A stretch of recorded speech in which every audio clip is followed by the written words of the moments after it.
All right. So, welcome everyone to today's live broadcast of Padma Gordon and myself, Ajaya Sommers. We're going to be exploring this theme of the many facets of resilience and particularly ways that we can embody this quality as feminine leaders and just in general as people in the leadership space. So, welcome everyone. Delighted to be here with you all. Thank you so much for making the time to be with us. Yes, thank you. So Yeah, maybe go you ahead. you Go want to ahead. say so maybe I'll just start off by just saying a little bit of context and then Padma, whatever you want to riff on or invite us into as well.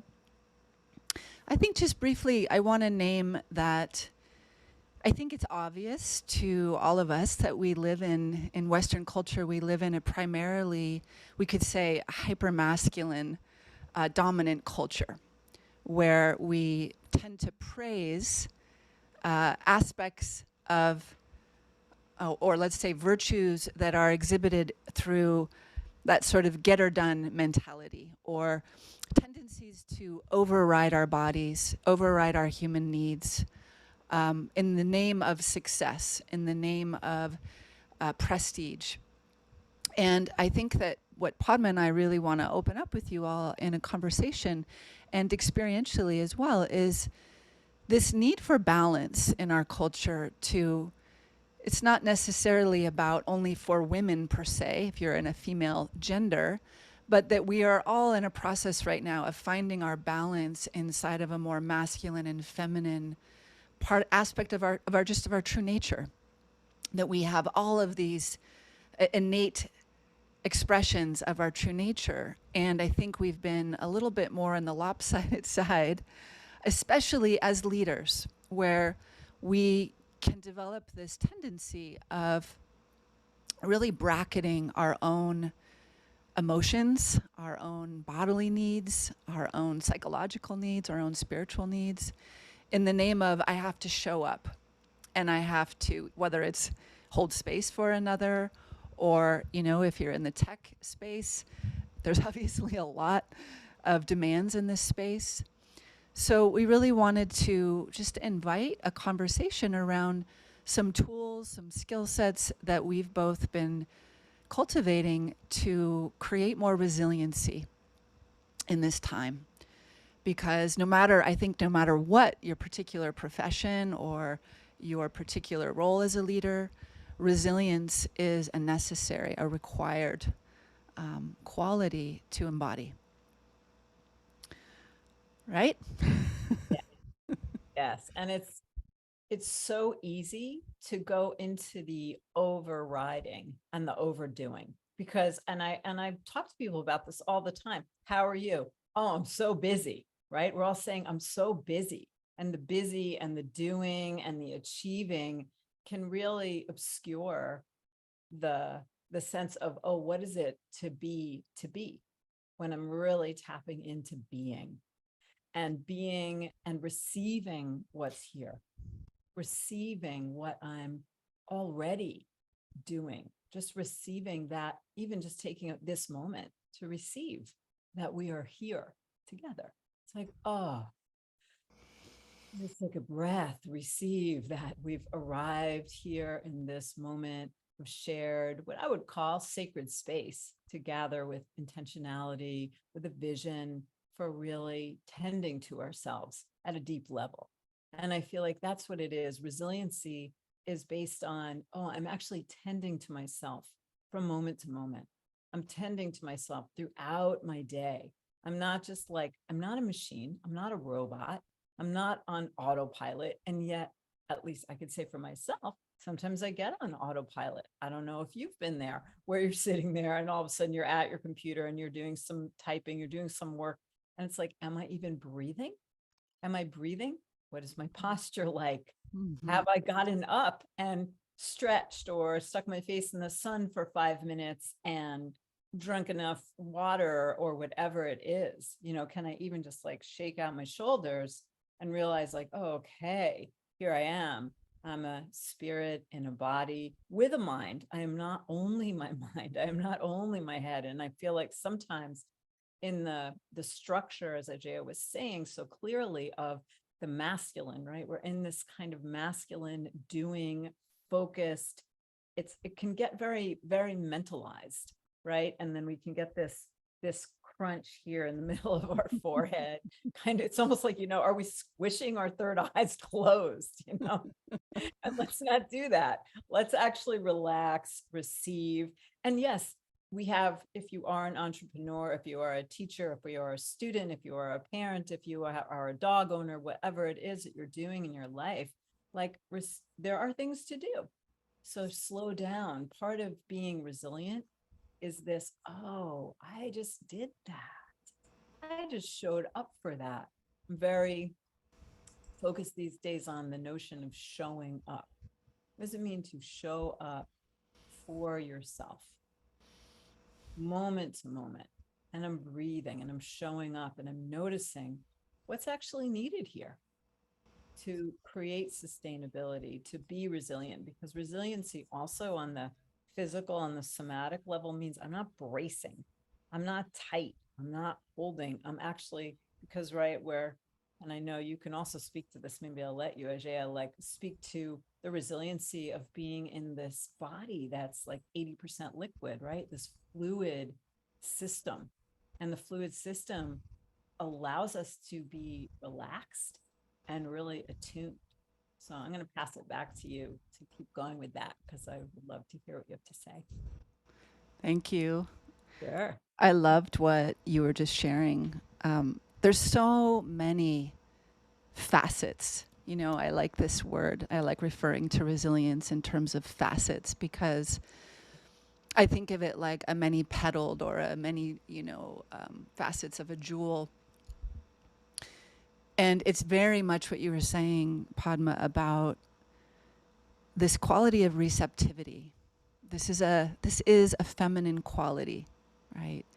To just the word to be receptive, we start to drop in rather than being out here trying to get something or make something, right? To receive, there's a quality of yielding. And so this is very much a quality of water. Water yields to exactly the shape, the container in which it's flowing inside of. It's by its nature a yielding into gravity. And so yes, we are primarily comprised of water. And when we are humming in more of our true nature, we're in touch with that. It's natural. It's not something we have to try to do or try to be. It's a place we can rest into. So I think one of the beautiful things about being embodied is that we have this wonderful biofeedback system that's constantly showing us our relationship to our moment, right? So if I'm experiencing tension or pain, or I'm having fragmented thoughts, or I'm overly sped up and my heart rate is, my heart rate variability or my vagal tone are too high. These are all biofeedback mechanisms that are very wise in my system that are showing me like, hey, you crossed the line in terms of your own boundary of what's actually nourishing for you. So I think one of the key kind of orientations I would love to just name and open up is this orientation of just even being in the inquiry of what is nourishing for me, and having a relationship to what nourishment feels like, right? Do I even know what it feels like when I'm hydrated, or when I'm eating foods that are good for my system, or when my sleep is actually deep enough that I'm having that time to regenerate at night? Are the relationships that I'm choosing, for the most part, nourishing for me, right? And these are all pretty basic relationships we all have as animal beings, as animal systems, right? As mammals. I think where it gets a little tricky in our modern time is that when it comes to business and being involved with a lot of interface with technology and being in more of a headspace, and again, what we were saying in the beginning, the tendency to start to lose our boundary around what's nourishing for me, because sometimes we have a day where maybe we have so many appointments on the schedule, or we have to do that extra 10 steps to get something done, or if you're anybody who's in the model of doing launches, hello, or yeah, there's so many details, right? So I think having practices that are part of how you cultivate your own baseline to a felt sense of connection to what nourishment feels like for you is really important, because if you don't even have a baseline to begin with, then it's kind of like you're in the dark, you're in the woods, fumbling around, right? If you at least have a baseline of, here's my resting state of what feels nourishing to me. And then if I start to get a little too beyond that, I have practices that can bring me back, right? Because if I keep going down the track of basically going against myself, it's going to lead to things like burnout and exhaustion, and probably making more and more choices that aren't necessarily the wise ones, right? So I'd love to just plant this inquiry into the field of, what does nourishment feel like to me? And maybe let's all just take a deep breath and sink into our most natural connection we already have to what feels nourishing. And it could be something as simple as just literally feeling your sit bones rested on your seat right now. And the felt sense that there's some ground underneath you and some gravity holding you here.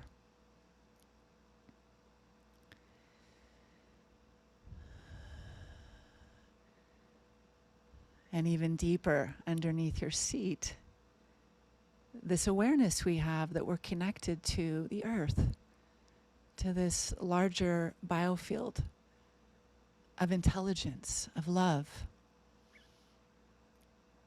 that really is the field that all of our nourishment is provided by.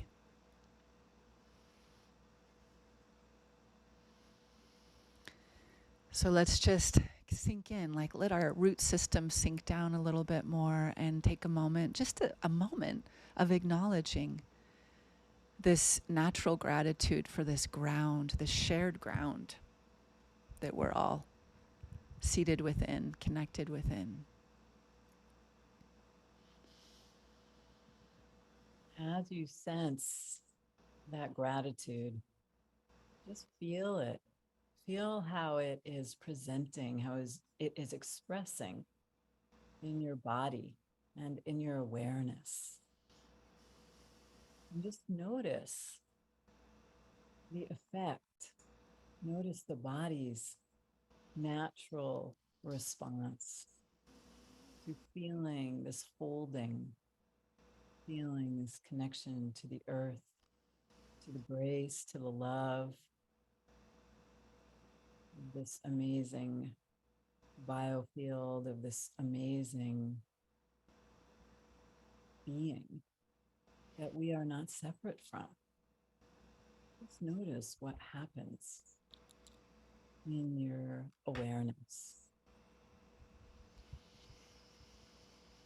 Maybe there's a softening, an opening.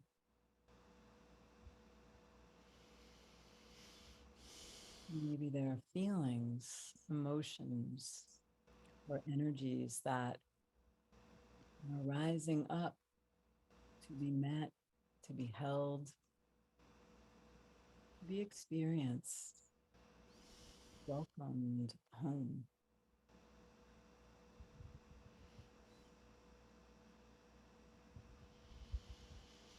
And all of this naturally occur without efforting, just simply trusting your own direct experience, receiving,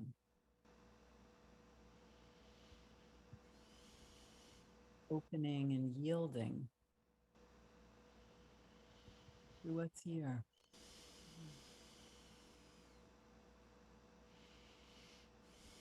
Into a natural resonance, an alignment.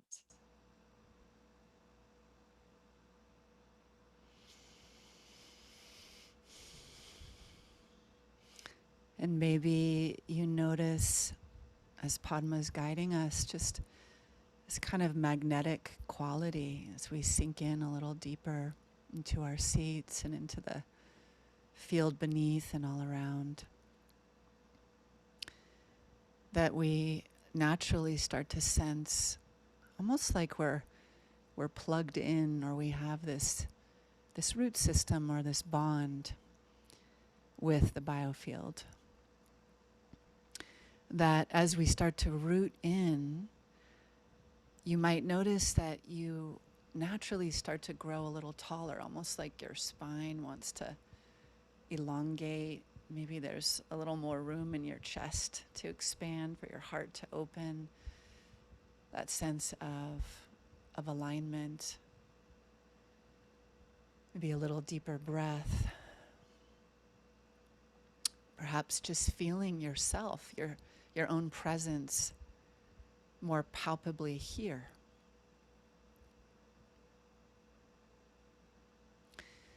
And I would love to just expand for a moment on gratitude.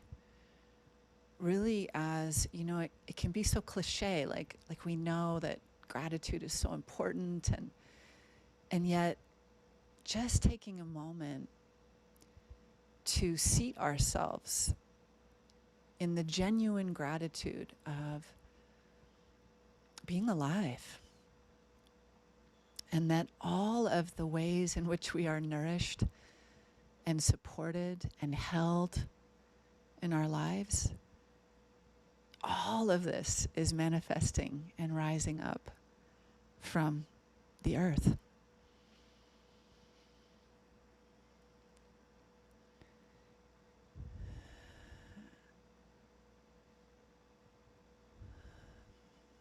So maybe as we're each landing here a little more fully in our seat, in our bodies, in this shared field, just taking a moment to look around softly and just noticing where you are, taking in the trees, the plants, the sky around you, the space you're in, and just a simple acknowledging, I'm here. I'm feeling yourself here.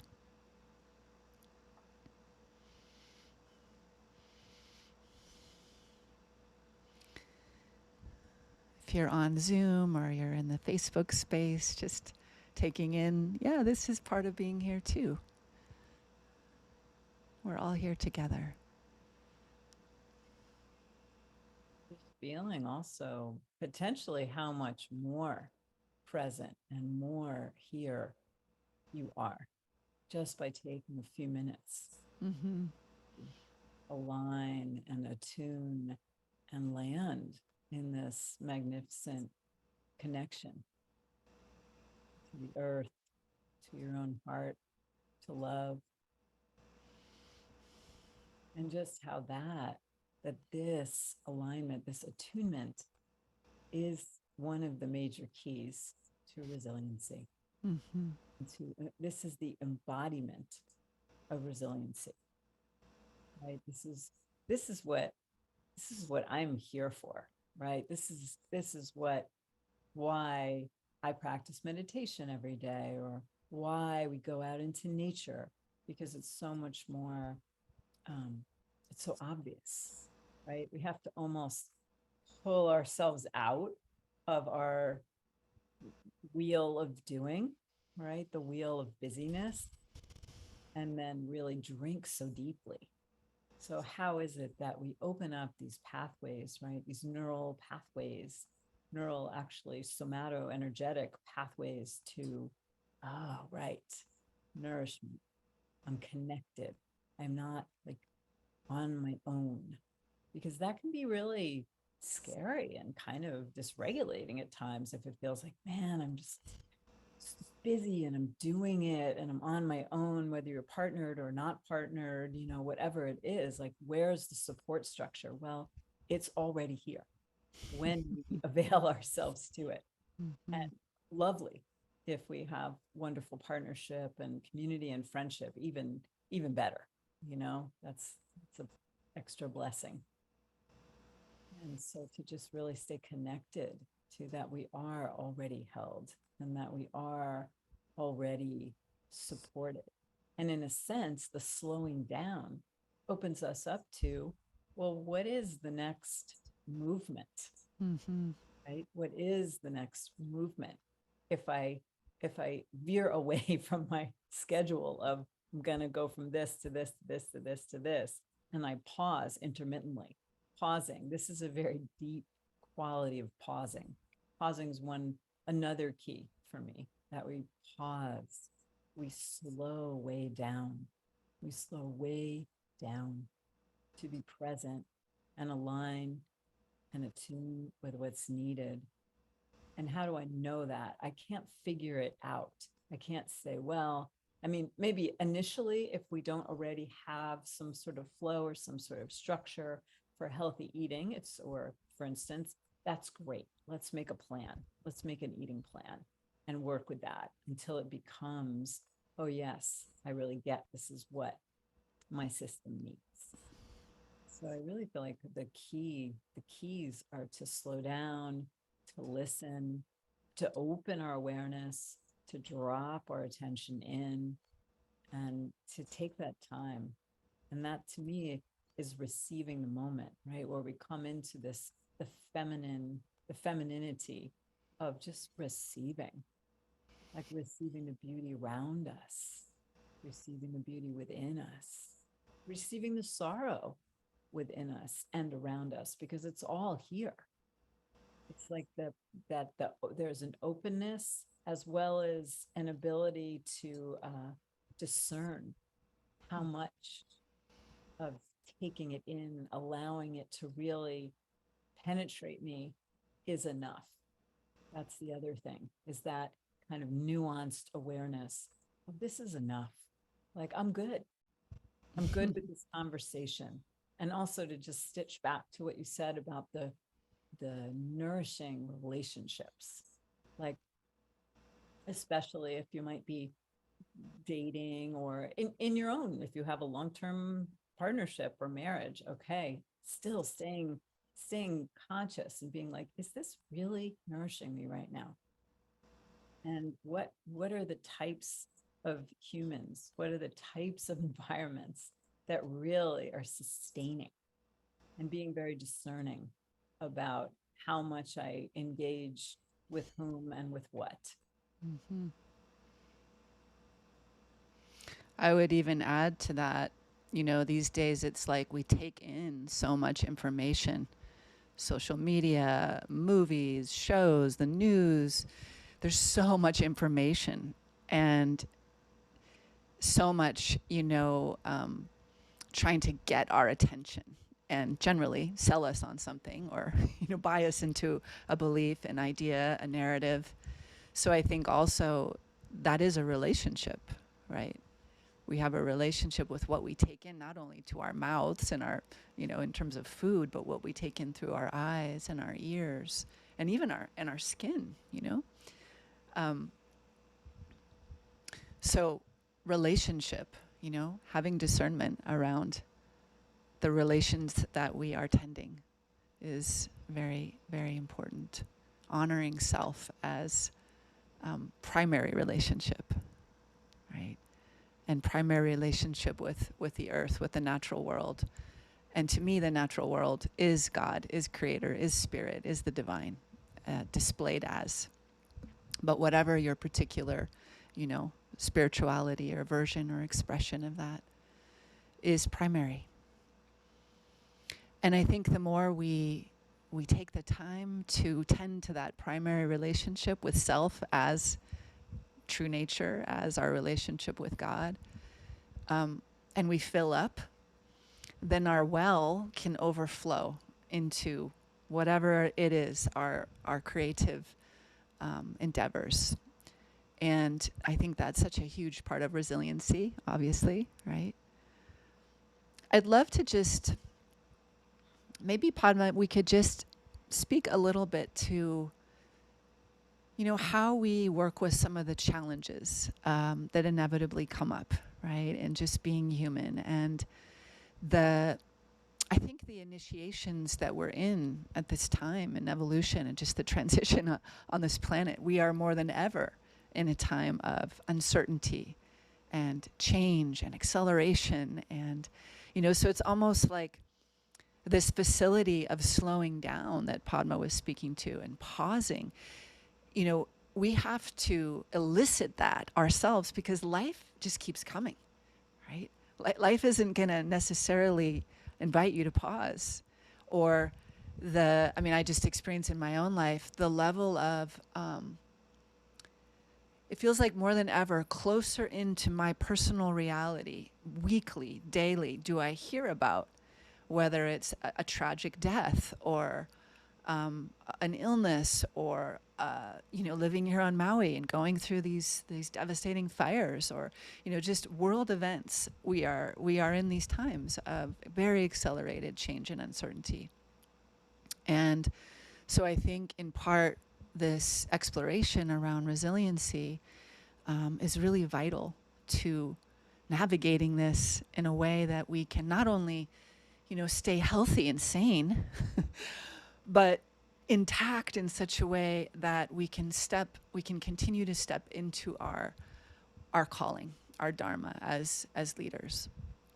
And this word leadership, to me, I think we're all leaders because we all lead by how we live and how we love, right? You don't have to have some fancy role, some fancy position, all these credentials after your name. I mean, yes, you can, and that's great. But I think we're all truly leaders.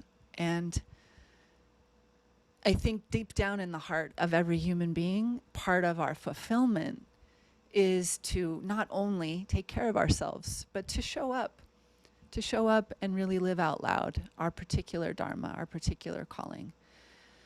So I'd love to just start to open this up in, I think, the same, it's not that we set down gratitude or we set down receptivity or we set down nourishment, but I would love to just keep building on this together. What happens when, we get thrown off, when we get dysregulated, when we get traumatized? These are real experiences that no matter how resourced or trained, you might be, these experiences occur. And by definition, resilience is about our capacity to, in a sense, bounce back, come back, right? How well is our fundamental, like I was saying, our baseline, our vagal tone, our heart rate variability, our microbiome of our gut, on just these really basic levels, of course, are going to contribute to our capacity. So our self-care is obviously a part of that primary self relationship. But I wanted to just speak to what happens when, our system is overloaded and we're not bouncing back as easily as we might want to. Does anybody have that experience? Sure. Yeah, I could speak to that because I have a teenager, right? Okay. I have a 17-year-old daughter who's awesome and wonderful and radiant. And she's going through a lot right now in her own self, in her own life. And she's not always regulated. And she's in 11th grade and she has a ton of work to do. And she's choosing to be on a highly academic program that I'm sort of like, okay, if that's what you want to do. It's not what I would choose. And I fully support her in doing it. So anyway, when she comes in and I've had a full day, right? It's like, how do I interface? How do I interact with her coming in kind of like in a big, like, man, there's nowhere to park and the neighbors, blah, blah, blah, like, because parking, we live on a hillside and the parking is very limited. And, she comes in just with a wave. It's kind of like when those waves of energy that you're not really that I wasn't ready for, because I actually was at the end of the day, a very full day. I wasn't feeling, my capacity wasn't huge. My resiliency was definitely low. And she just came careening in with this whole ton of a particular vibration.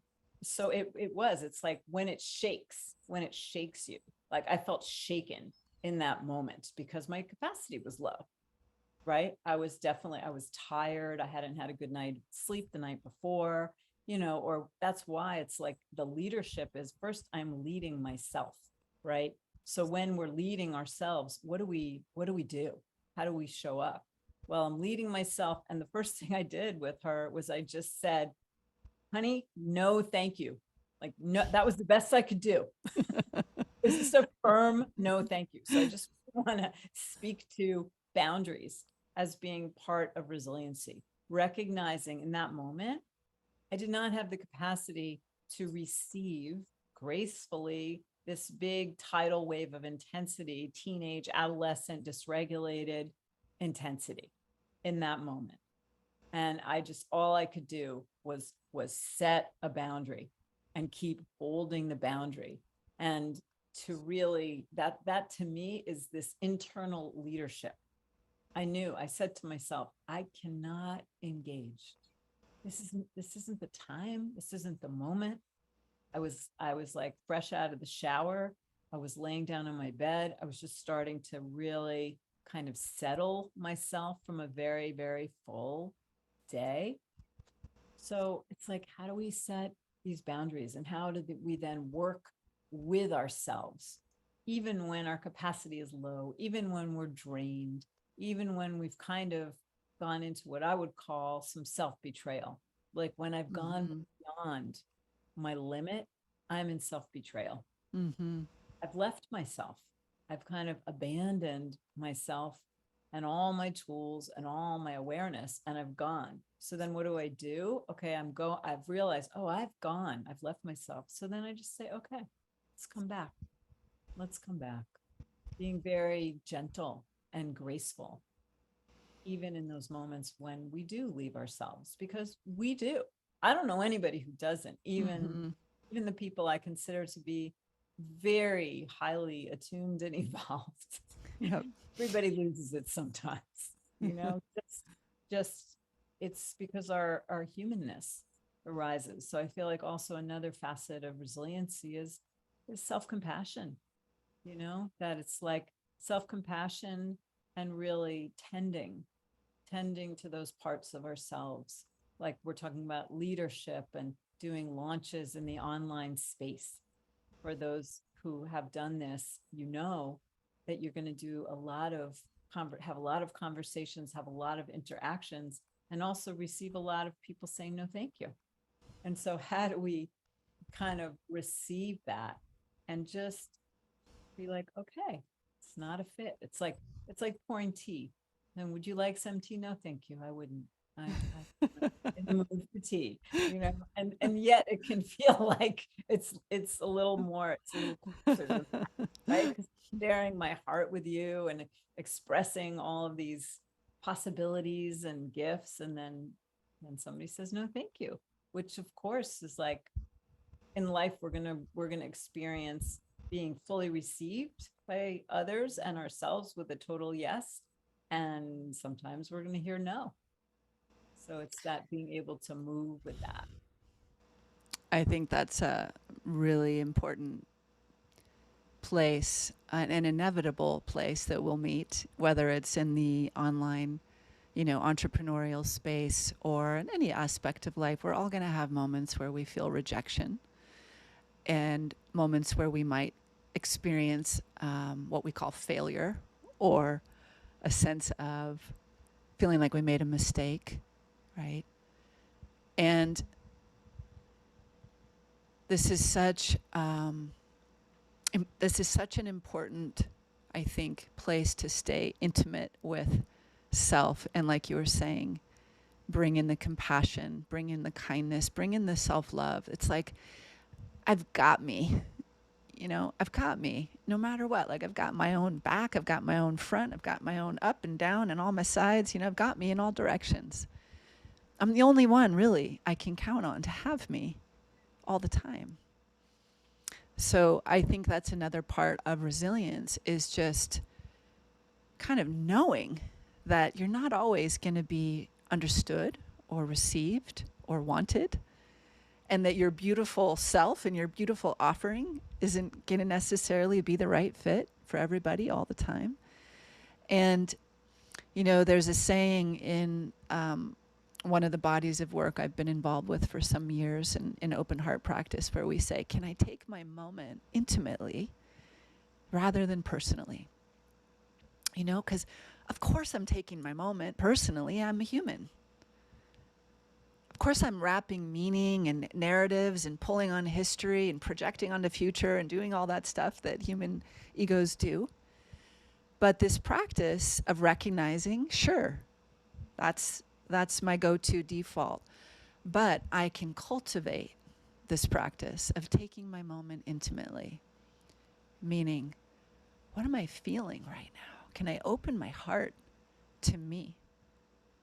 Can I have me feeling sad, feeling rejected, feeling scared, feeling let down?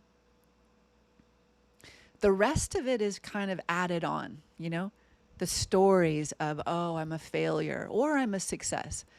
Those are all sort of add-ons. That's not really truth in terms of truth, right? It's not really real. And so I think part of this practice of resiliency is cultivating more of an intimate relationship with my experience, right?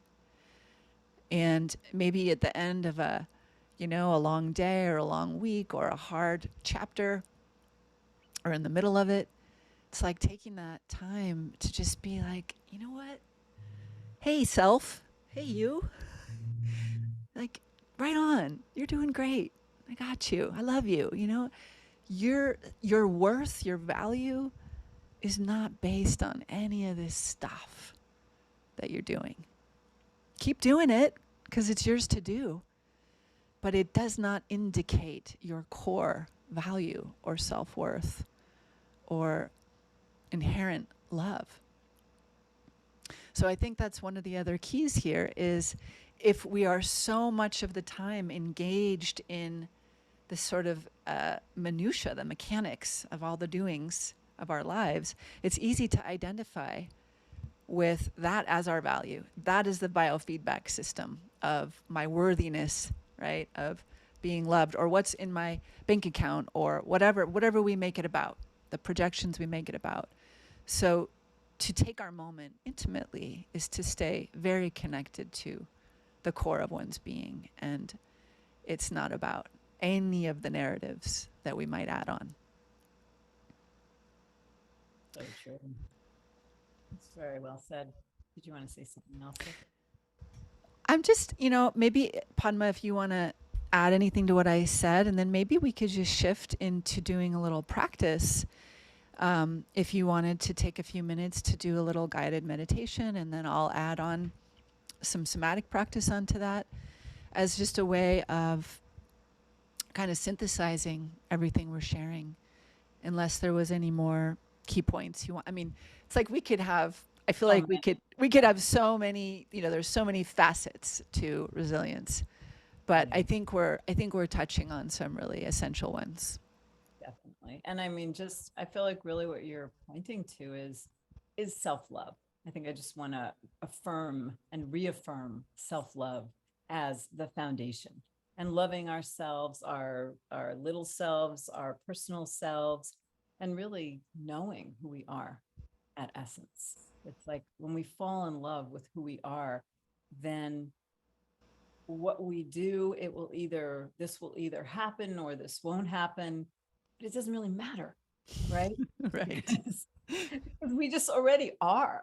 And yet, as you said, it's ours to do. like what's ours, what's yours to do, what's mine to do, what's somebody else's to do. It's like, yes, show up. And without loving ourselves, we're going to just really possibly fall into self-sabotage, the whole inner critic thing. Like, who am I to do this? Can I do this? That unworthiness, that unlovability. You take yourself out of off the team. You start sitting on the sidelines. It's like we are here to, like, you are the star of your own life. Like, you're playing front and center. And you can't really do that unless you realize that, you know what? I am love and I am lovable. And that is what makes us essentially resilient. It's like, oh, I feel my love. Like, I feel like I'm just um, bathing in love, this internal feedback system of being received by love and receiving love. And then really holding, as you said, just like, yes. And I mean, I cheer myself on all day. I'm like, all right, I did that. It's like nobody else is here. Right. Because if we just go on to our next thing and say, oh my goodness, I have so much to do. Or we can stop and go, yeah, did that. Like, made a good breakfast. Yeah, pat yourself on the back, give yourself a squeeze, take time to celebrate the moments and really love on ourselves. It's this practice of, can we love on ourselves and live in that?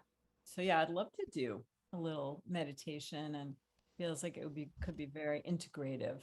We can soak in and digest all of what's here, which is a lot of nourishment. So maybe if you're ready, you can just let your eyes be soft, let your body be held, feel yourself, your feet on the ground, and just really turn toward your breath, this breath of life that is flowing through us until it's not. So right now, just affirming this aliveness by noticing the breath, letting it be as it is, or breathing deeply, just whatever feels good.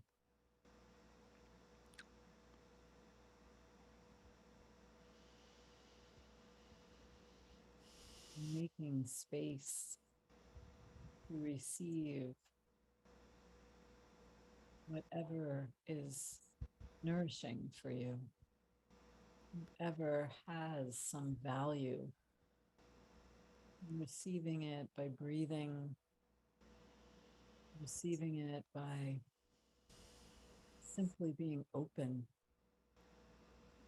It's almost like you can allow this animal body with its flesh and bones, liquids, all the way down to the cells. Just allowing yourself to drink in the nourishment of who you are,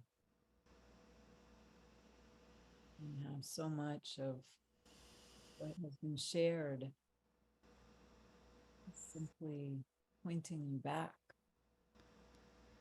to your essence,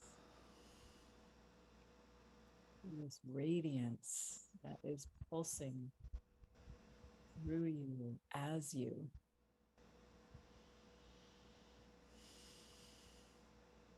Just letting it flow. It's like taking a nice long drink after a long journey. You may have been traveling quite some distance, arriving home, feeling the nourishment of home, allowing yourself to receive and be received.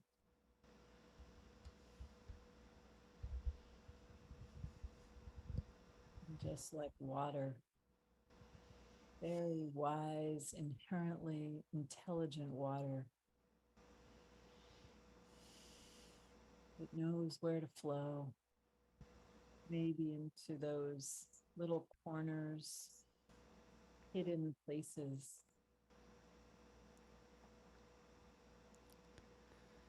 forgotten spots inside of this universe called you, being nourished and feeling held as you rest more deeply in yourself and into this connection, Mother Earth, and the fullness of your heart.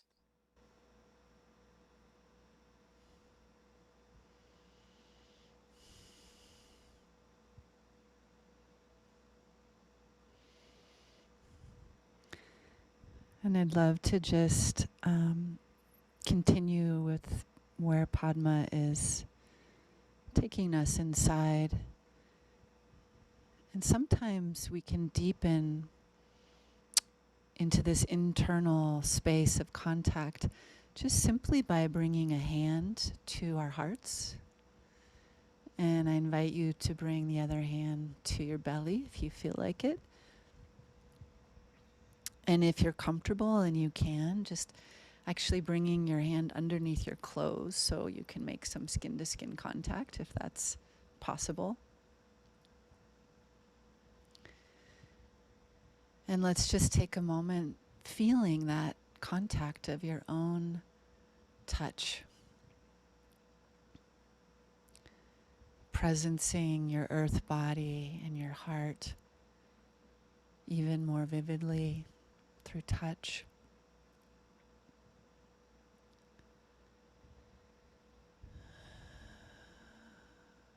And just noticing perhaps the temperature of your hand on your body. Is there coolness or warmth? Some combination.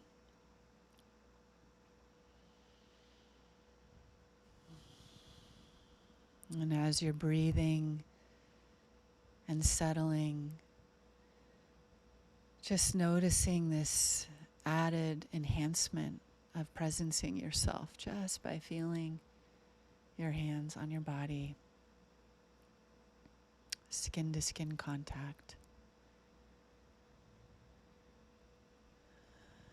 And notice if that invites your breath to deepen, to widen.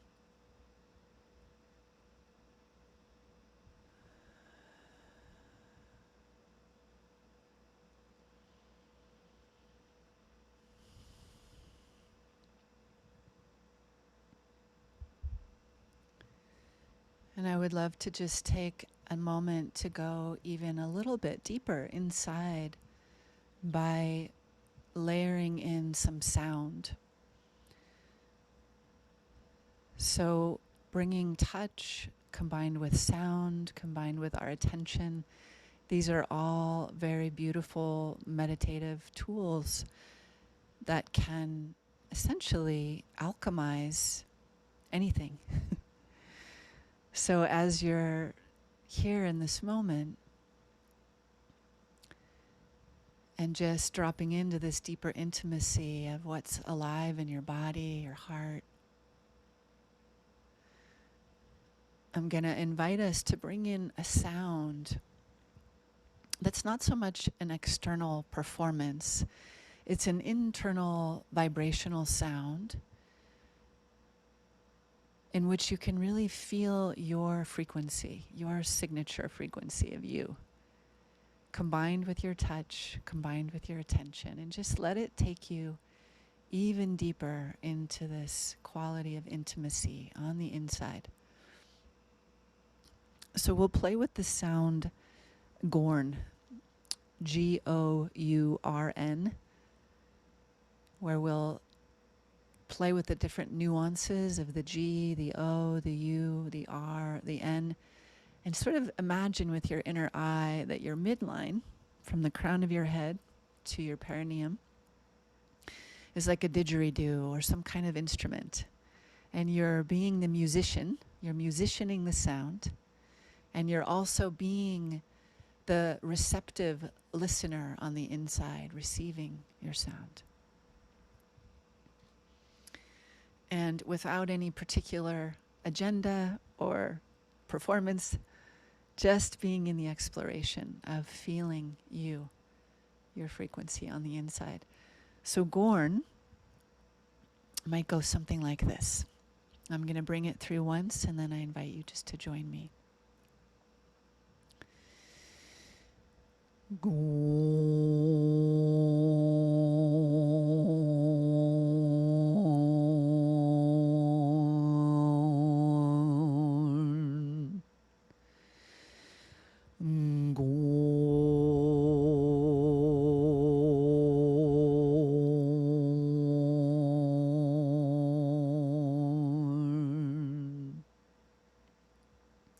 So let's just keep going a little bit, taking a deep breath in, letting the sound be your audible exhale.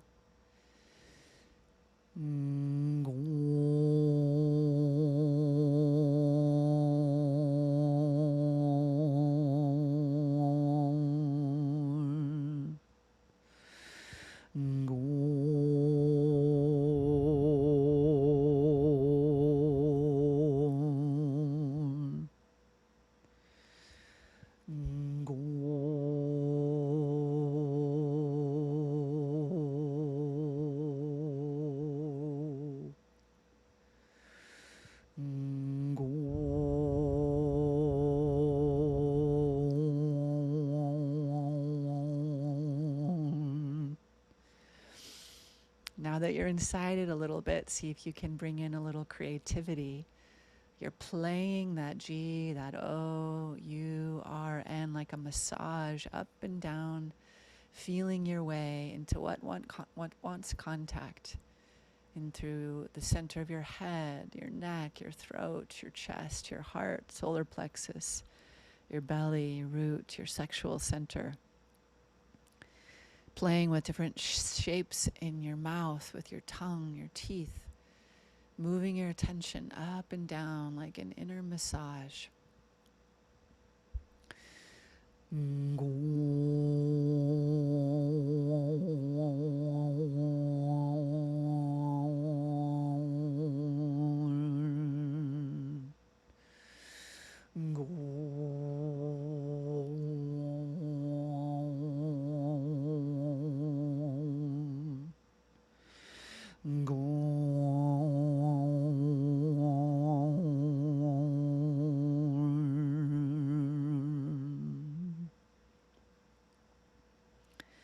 And a couple more times, just being completely absorbed with curiosity, with playfulness, exploring what feels nourishing, moving that sound up and down, inviting more space inside your channel.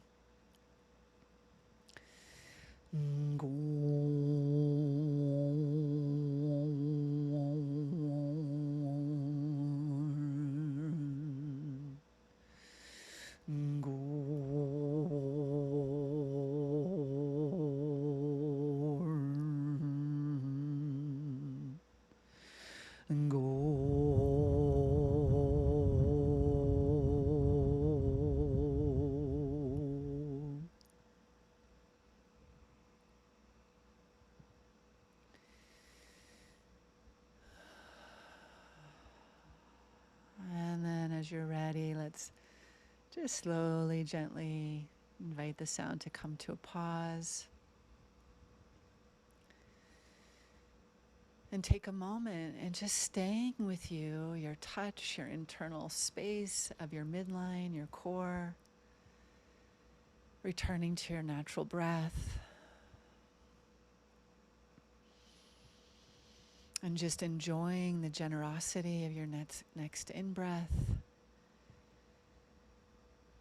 Inviting yourself to fill up into any new spaces opening inside.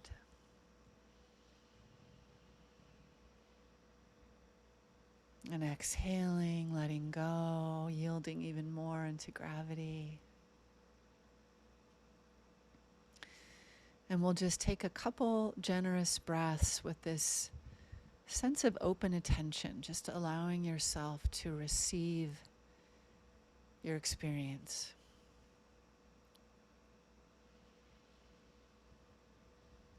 Particularly appreciating and orienting to any sensations of pleasure or positive sensation, openness, warmth, sensations of aliveness, vitality, or well-being.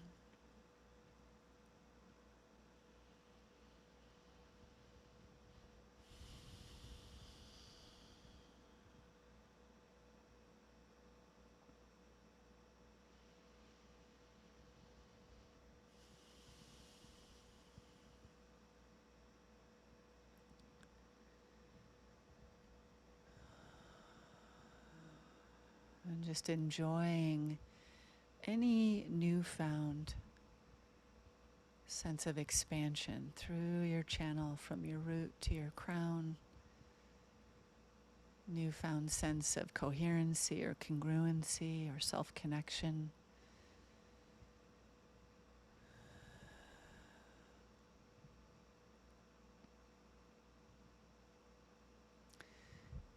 And I'd love to just start to complete our session today by acknowledging that one of the facets of resiliency is also orienting to pleasure. We can get so caught up in this sort of negative bias that's so hardwired in our neurology and our survival brain, in the orientation of what's wrong or what's missing or what's lacking. So just this simple practice that Padma and I just led of coming home to self, receiving our own sound, our own breath, our own touch, and these very basic, essential kind of intimacy keys. Innately, we experience the pleasure of, of being.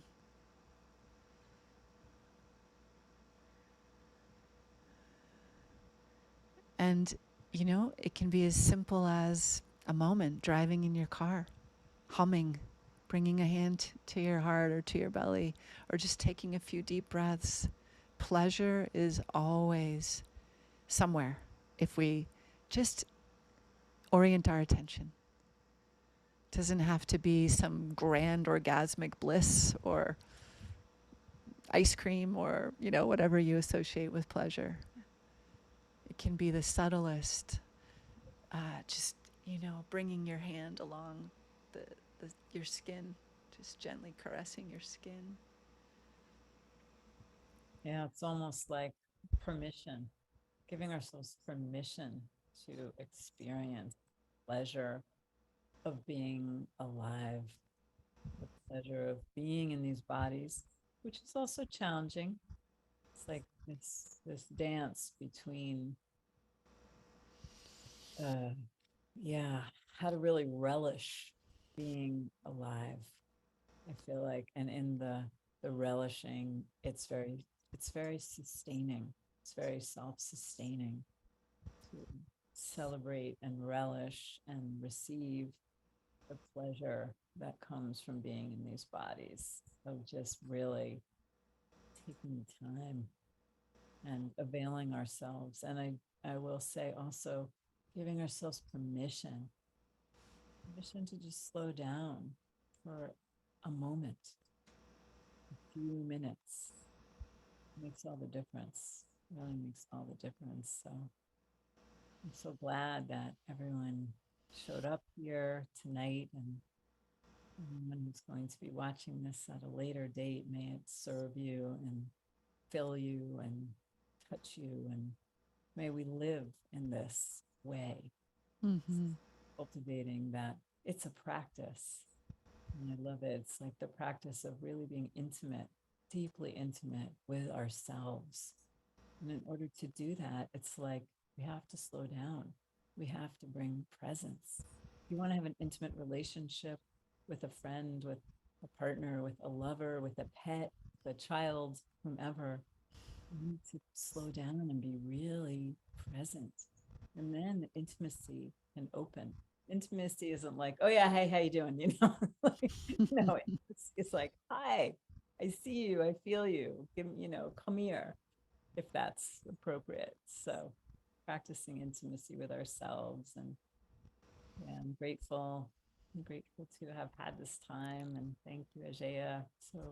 Pleasure to be with you, Padma. So lovely. Yeah. And all of you who joined us live on Zoom and on Facebook. Totally. I think of what you're saying like this simple term of, living from the pace of our own presence. Mm. There's a pacing, and it's, unique for each of us, and we know what it is. And it's taken me, 50 years to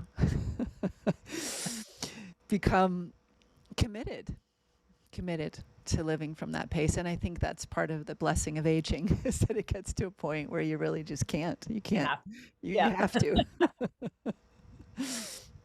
So I'll just want to say that we'll put in the comments that if any of you are interested in deepening with either of us in this conversation and in any of the practices we just touched on, we both have some upcoming offerings that will be not just an hour, but deepening opportunities.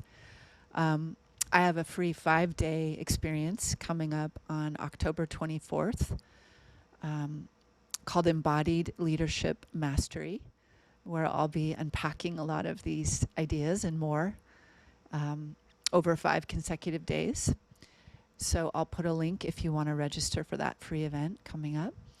Um, and Padma, I know you have something also that you're inviting people into. Yes, I can first of all invite women to a free women's gathering because I'm putting together a women's group, an amazing chance to drop into so many of these qualities and textures and practices over a longer period. And so if you want to get a taste of what it is, it's going to be on October 18th. So you can just direct message me, or if you're already on my list, and yeah, just find out about that. And I'm happy to share more. And yeah, grateful, grateful to be here with all of you and share in this way. Mm, me too. Hey, Mm. wonderful. All right. Thank you, everyone. Thank you for your Blessings on your presence. night, your day, your all, wherever you are, and whenever you're taking this in. Thank you for your attention. Thank you. Take some time, soak it in. All right. Blessings. Be well.